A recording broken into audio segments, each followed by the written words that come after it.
She wasn't just another student. Eve Carson was a force, a spark in every room, a leader with a laugh that could brighten an entire campus.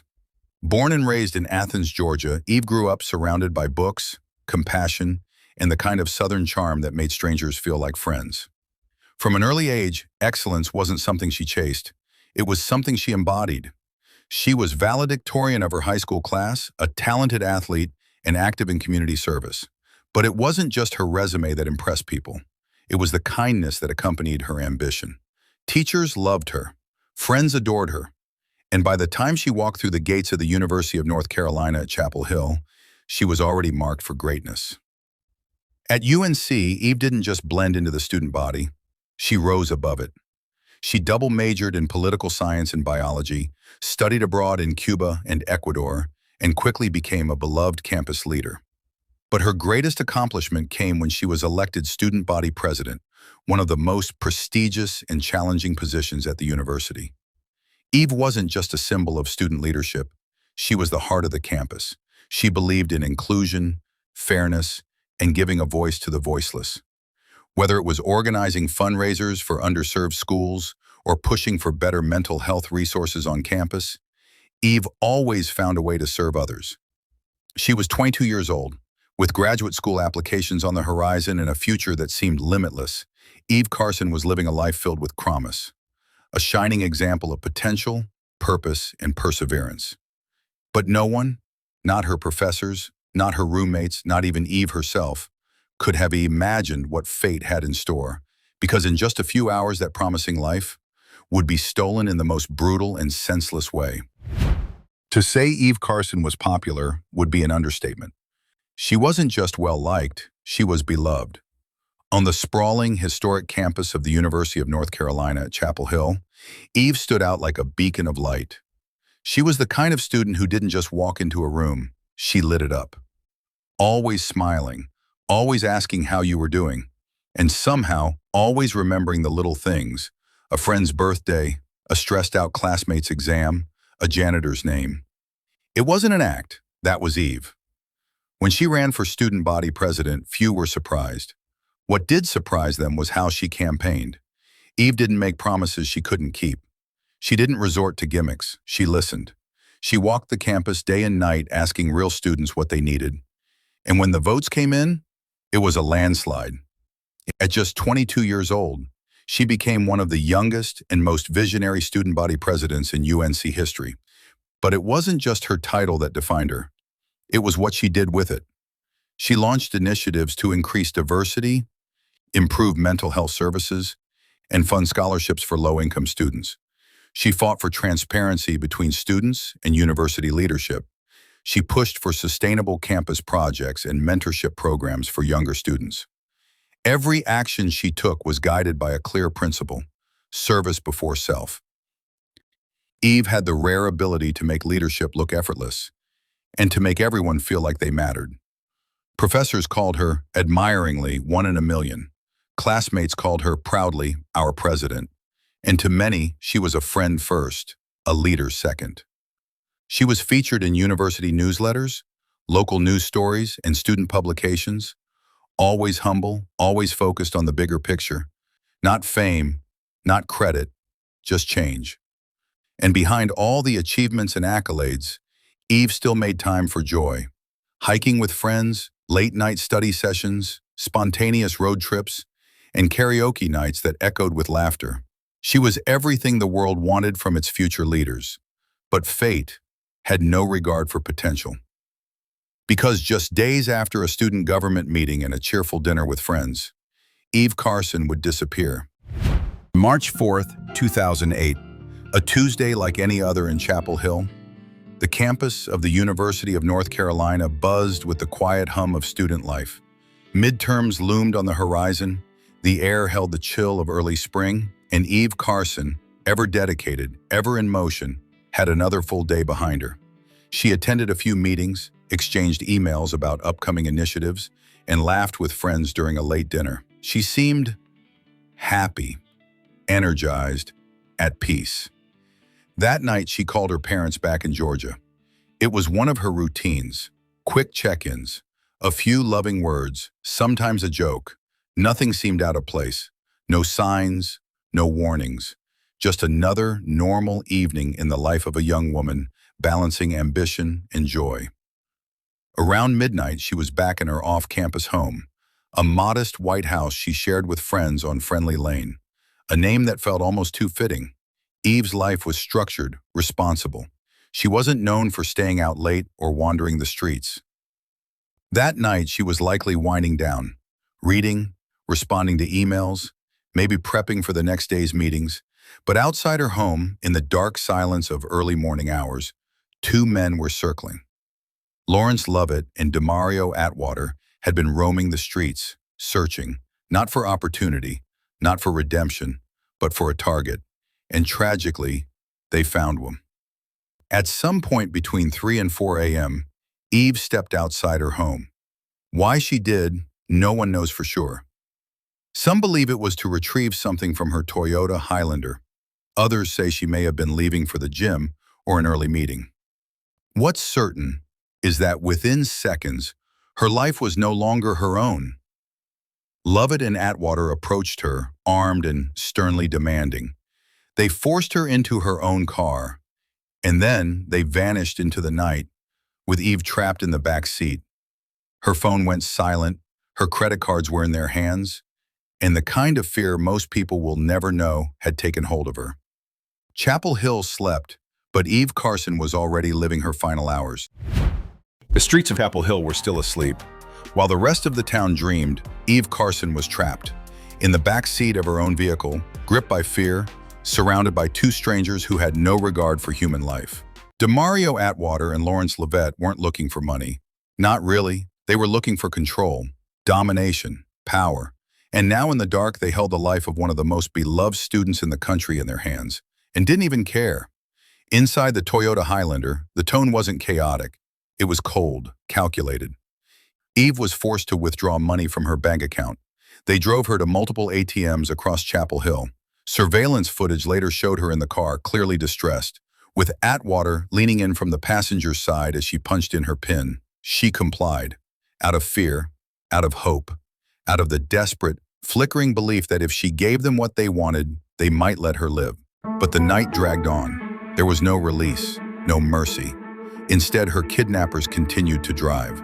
They spoke casually about what to do next, as if deciding between lunch options, not human life. Eve, terrified, begged. She tried to reason with them. She was a student. She was someone's daughter. She was human. It didn't matter. At some point during those long, harrowing hours, she knew. She understood that she might not make it home, that this nightmare may not end with freedom, but with finality. And yet, she stayed composed.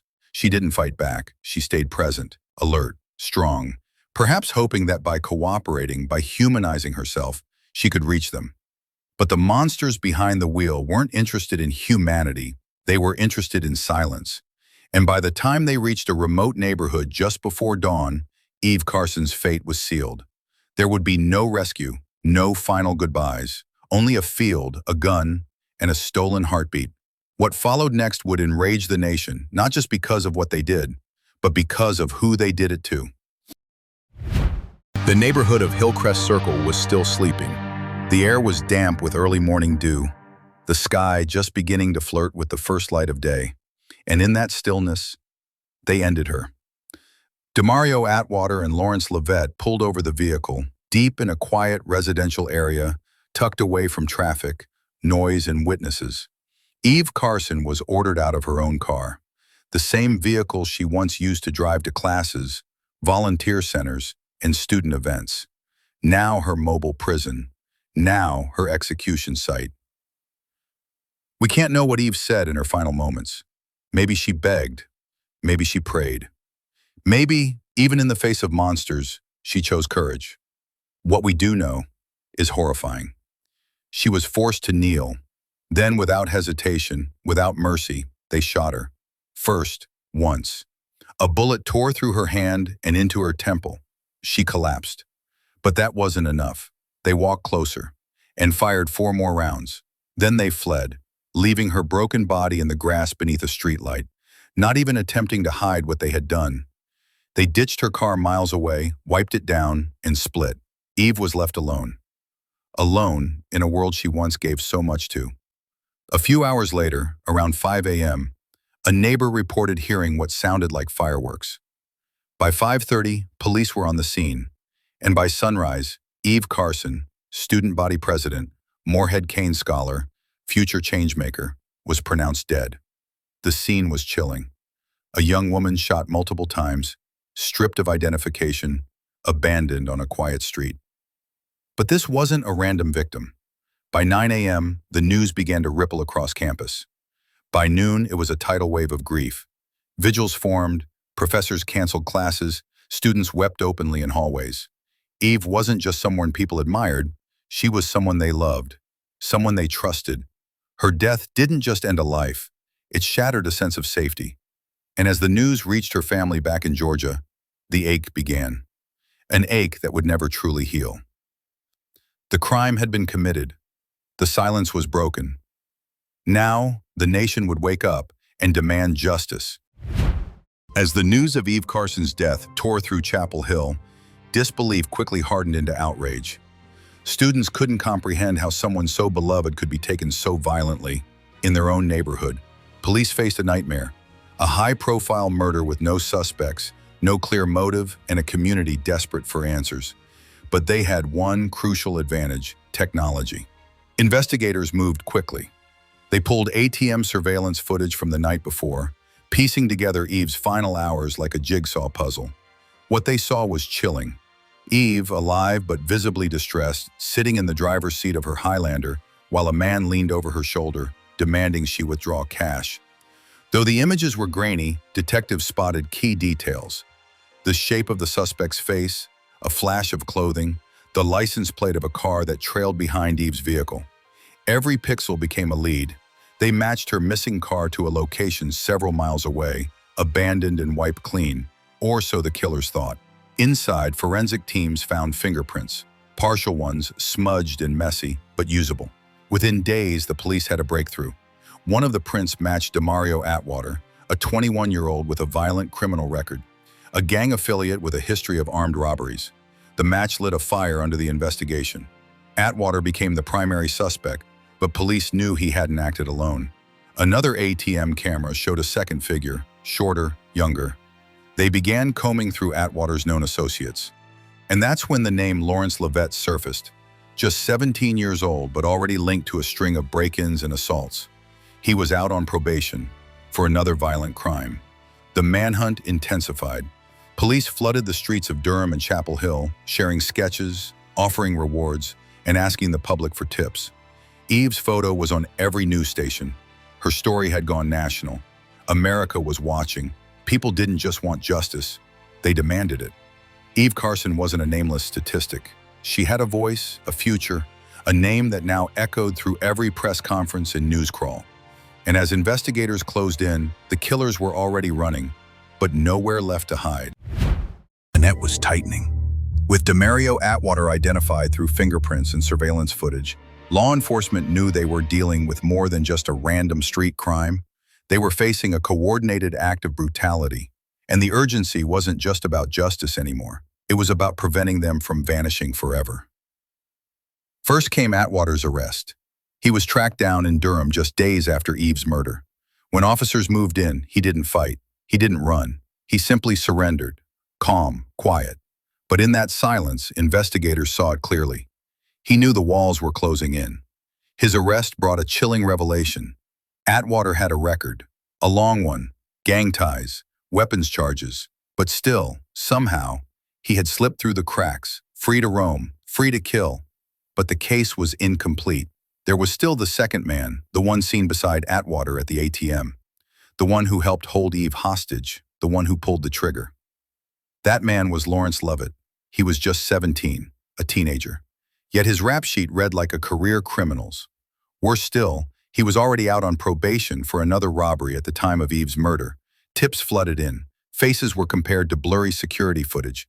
And within days of Atwater's arrest, Lovett was finally located, hiding out in Durham. His face was now everywhere. His name synonymous with betrayal, cruelty, and stolen innocence. When police arrived, he tried to slip out the back. But there was no place left to run. He was cuffed, surrounded, and dragged into custody. The arrest sent a wave of bittersweet relief through Old Chapel Hill and beyond. Eve's family, crushed by grief, could now find a glimmer of closure in knowing those responsible were caught. Her classmates, still reeling, held on to that sliver of justice. But the scars had already cut deep. The tragedy wasn't just that two killers took Eve's life. It was that the system failed to stop them. Repeat offenders, early releases, missed warnings. Now the legal process would begin. But the truth was already undeniable. These two men had destroyed a life, and in doing so, they awakened an entire nation. The courtroom was packed. Reporters lined the walls. Students, professors, and strangers from across North Carolina filled every available seat. And at the center of it all, a picture of Eve Carson, framed in white roses, placed beside the prosecution table. She would not be silenced, not even in death. The trials of Demario Atwater and Lawrence Leavitt weren't just legal proceedings, they were emotional reckonings. A nation that had watched Eve's story unfold on the news was now tuned in to witness the aftermath. The grief, the evidence, the unbearable weight of it all. Atwater was tried first. Prosecutors painted a brutal picture: premeditated kidnapping, forced ATM withdrawals, and a deliberate execution. Witnesses testified about his gang affiliations, his violent past, and the horrific events of that March morning. The jury listened, silent, as crime scene photos were presented, blurred to protect dignity, but enough to devastate. Atwater's defense tried to argue he wasn't the triggerman, that he didn't intend for Eve to die. But no one believed that. Not after hearing the ballistics, not after seeing the autopsy report, not after watching Eve's parents take the stand, grief-stricken, their voices trembling, eyes hollowed by grief. Gravely, the verdict? Firmly guilty on all counts. He was sentenced to life in prison without the possibility of parole, plus additional years for federal carjacking and firearm charges. Then came Lawrence Leavitt, the teen whose face had haunted surveillance stills. Thoughtfully, the complication? He was 17 at the time of the crime, too young for the death penalty under U.S. law. Sternly, but the court wasn't lenient. Prosecutors presented chilling texts, gang messages, and the ATM video. They revealed how he had already committed another murder just days before Eve's. The jury saw not just a teen gravely, but a repeat predator. Solemnly, he too was found guilty, sentenced to life without parole. For Eve's family, the sentences didn't bring back their daughter, but they brought a measure of peace, quietly. A promise that these men would never hurt anyone again. Thoughtfully. Still, the question echoed, puzzled. How could two young men with so many warnings go unchecked until it was too late? Resolutely, justice had spoken. Sigh. But the system's failure still lingered. Though Eve Carson's life was cut short in the most unimaginable way, what followed was not simply a trail of grief, it was a wave of purpose. In the days after her death, memorials appeared like wildflowers, spontaneous and deeply human. Students lit candles in silence across the UNC campus, professors wept through lectures, even strangers, who had only known her through headlines, felt a personal loss. But Eve's legacy wasn't meant to fade. At the University of North Carolina, her friends and classmates came together to create something lasting. The Eve Carson Memorial Scholarship was born, a fund for exceptional juniors who demonstrated the very qualities Eve had lived by: leadership, academic excellence, and a commitment to serving others. The scholarship didn't just carry her name, it carried her spirit. Each year, new recipients are honored not just with financial support, but with the responsibility to lead, inspire, and serve, just as Eve did. Her name continues to echo in graduation halls, across service trips, and through students who never knew her personally, but are shaped by the values she left behind. Beyond UNC, Eve's story stirred conversations across America about justice, about youth crime, about the cracks in the probation system that allowed repeat offenders to walk free. Her case became a touchstone in the national dialogue about sentencing reform and the need for earlier intervention. And for her family, though the pain never truly left, their strength became its own beacon. They chose to speak, to fight for change, and to ensure Eve would never become just another victim. She was a scholar, a dreamer, a doer. Her journals, found after her death, were filled with reflections about change, hope, and leaving the world better than she found it. One entry read, "Learn from every single being, see others' strengths, and those weaknesses you're thankful for. You're no better than anyone, and no one is better than you." Even in her absence, Eve Carson's light didn't dim. It scattered. Through stories, scholarships, and strangers moved to action. Her killers may have taken her life, but they could never take her impact. The story of Eve Carson is not just a tale of tragedy, it's a mirror. A mirror held up to society, to justice, to our collective failure, and yet somehow to our collective capacity for hope. She was only 22, a scholar, a leader, a friend to many. In her short time, she impacted more lives than most do in decades. Her death shattered the illusion of safety on college campuses, jolting a nation out of its comfort. But in the silence that followed, her voice became louder than ever, through action, through remembrance, through legacy. Eve's story reminds us how vulnerable the brightest among us can be. It forces us to confront the uncomfortable truth that two young men, with warning signs blazing and systems failing around them, were able to carry out something so heinous. Not because there weren't chances to stop them, but because those chances weren't taken seriously. It's easy to point fingers at the justice system, at the gangs, at poverty, at trauma. But beneath the noise, this case isn't just about blame. It's about the value of life and the urgency of protecting it. And yet, from the ashes of that March morning, something grew. A scholarship, a community-driven movement, a cultural wake-up call. Eve Carson became more than a victim. She became a catalyst, one whose life inspired others to lead, to serve, to see beyond themselves. Her story sparked national discussions about sentencing, juvenile justice, and the flaws in early release programs. Schools across the country implemented stronger safety protocols, not out of fear but in honor of remembrance. We often think legacies are built over lifetimes. Eve built hers in 22 years. She left behind no bitterness, no final post, no cry for help, just a journal filled with hope and a community determined to carry it forward. As the candles dim and the courtrooms empty, what remains is not just what was taken, but what was left behind. Not just a murder, but a message. That goodness, even when silenced, still echoes. That one life, lived with purpose, can change everything. Eve Marie Carson didn't set out to become a national symbol. She was a daughter, a sister, a friend, a scholar with bright blue eyes and a passion for service. The kind of person who made you believe the world could be better, because she was living proof that kindness, intelligence, and leadership could coexist in one person. But on March 5th, 2008, Eve's promising future was ripped away in the most senseless, violent way imaginable. Her murder was not only a tragedy, it was a wake-up call, one that shook an entire nation and forced a generation to ask difficult questions about justice, safety, and the systems we trust to protect us. Eve's life ended far too soon, but in the aftermath, her light refused to fade.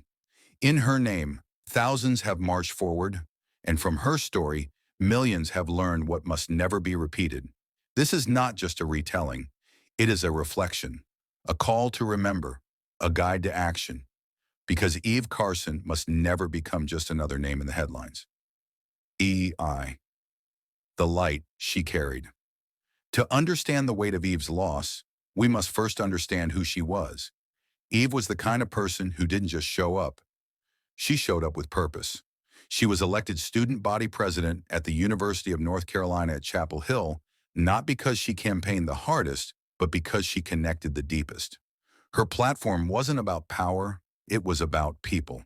She led initiatives for student wellness, sustainability, and campus inclusion. She tutored children in under-resourced schools. She studied abroad. She volunteered with medical missions in Ecuador. She was magnetic in her optimism, but grounded in her compassion. and when she smiled, it felt like hope. The kind of hope we wish we could bottle and pass around during hard times. The night that changed everything. On March 5th, 2008, Eve Carson's life was cut short, kidnapped near her home, forced to withdraw money from ATMs, and eventually shot multiple times. Her final moments were unimaginable. The sheer cruelty of it left a hole in the heart of the university and the country. The perpetrators, Demario Atwater and Lawrence Leavitt, were both known to the justice system. Both had criminal histories. One was already on federal probation. The other had just committed a murder days before Eve's. So how did this happen? Why wasn't someone watching? Third, a system that failed her. Eve's murder wasn't just a result of evil. It was the result of neglect. The system that should have protected her and countless others broke down. Leavitt, just 17, had already been arrested multiple times. Atwater had violated probation but was still free. There were red flags. There were warnings. There were chances to intervene. All missed. It forced a reckoning. How many others have we lost because second chances are given without accountability? The justice system isn't just about punishment, it's about prevention. And when it fails to act early, the cost is often someone else's life. 4. The ripple effect of one life. But Eve's story didn't end in the courtroom. In the days after her death, students held candlelight vigils. Her professors cried during lectures. Strangers wrote letters to her parents. Her death was not just tragic, it was personal to everyone who learned her name. Then something incredible happened. Out of grief came action. The Eve Carson Memorial Scholarship was established, not just to honor her name, but to pass on her spirit. Each year, students who reflect Eve's commitment to leadership and service are selected. They carry her torch into the world. That's the thing about light. When you share it, it multiplies. V. How do we prevent this from happening again? While Eve's legacy lives on, so does the haunting question. How do we make sure this never happens again? There are no easy answers, but there are critical steps. 1. Reform the juvenile justice system. Too often, juvenile offenders are treated as if they are invisible until they do something bad enough to catch attention. But by then, it's too late. Early intervention, through education, counseling, and mentorship, can break the cycle long before it spirals. In Eve's case, both killers were repeat offenders. One was a teenager who had already murdered someone else, and yet he was still free. That cannot be the norm. 2. Stronger oversight of probation and parole. Atwater should have been incarcerated for violations. Instead, he was roaming the streets, armed and dangerous. Probation systems must not only monitor behavior, but act swiftly when violations occur. The cost of inaction is measured in lives. 1. Reform the juvenile justice system. Too often, juvenile offenders are treated as if they are invisible until they do something bad enough to catch attention. But by then, it's too late. Early intervention, through education, counseling, and mentorship, can break the cycle long before it spirals. In Eve's case, both killers were repeat offenders. One was a teenager who had already murdered someone else, and yet he was still free. That cannot be the norm. 2. Stronger oversight of probation and parole. Atwater should have been incarcerated for violations.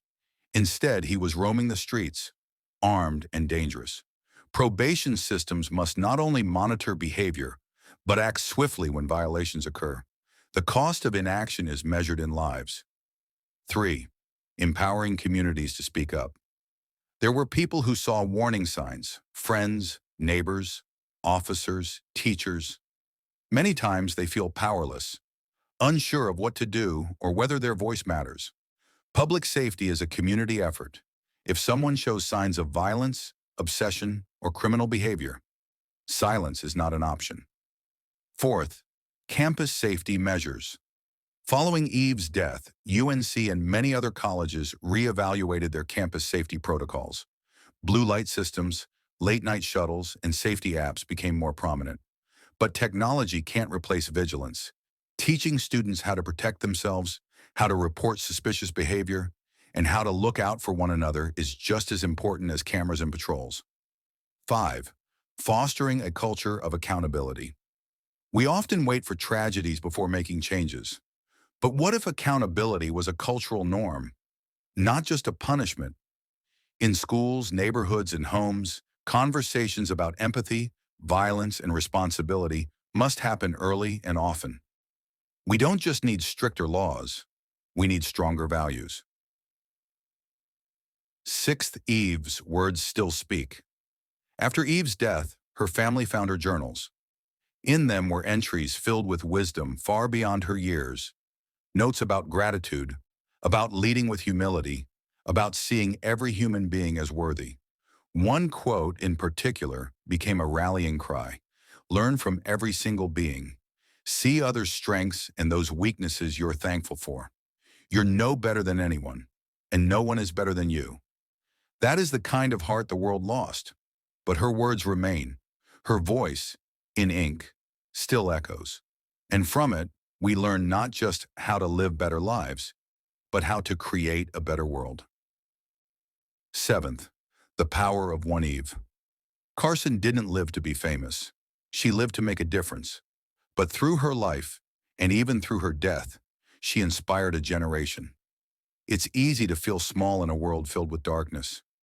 Easy to believe that one person can't matter. But Eve's story proves otherwise. She wasn't a celebrity. She wasn't a billionaire. She didn't change the world through money or fame. She changed it through presence, through kindness, through vision. If Eve Carson could leave that much impact in just 22 years, imagine what we could do with the time we have left. 8th, a letter to the next Eve. To the student walking alone at night with her keys between her fingers. To the dreamer organizing her first community project. To the young leader with a spark in her eyes and a notebook full of hope. This world needs you, and it needs you safe. We can't undo what happened to Eve, but we can build a world where your brilliance isn't a risk, where your future isn't threatened by someone else's failures, where your story continues, uninterrupted. To the next Eve, be bold, be kind, be alert, but never ever dim your light. We'll protect it now, because we finally understand how precious it is. 9th, she will be remembered. They tried to erase her, but they failed. Eve Carson is remembered, not just in plaques or scholarships or headlines, but in the quiet ways people choose to lead, serve, and love more deeply. She is remembered every time a student chooses to help another. Every time a young woman stands for leadership. Every time a community rises to say, never again. She is remembered in silence, in candlelight, in change. X.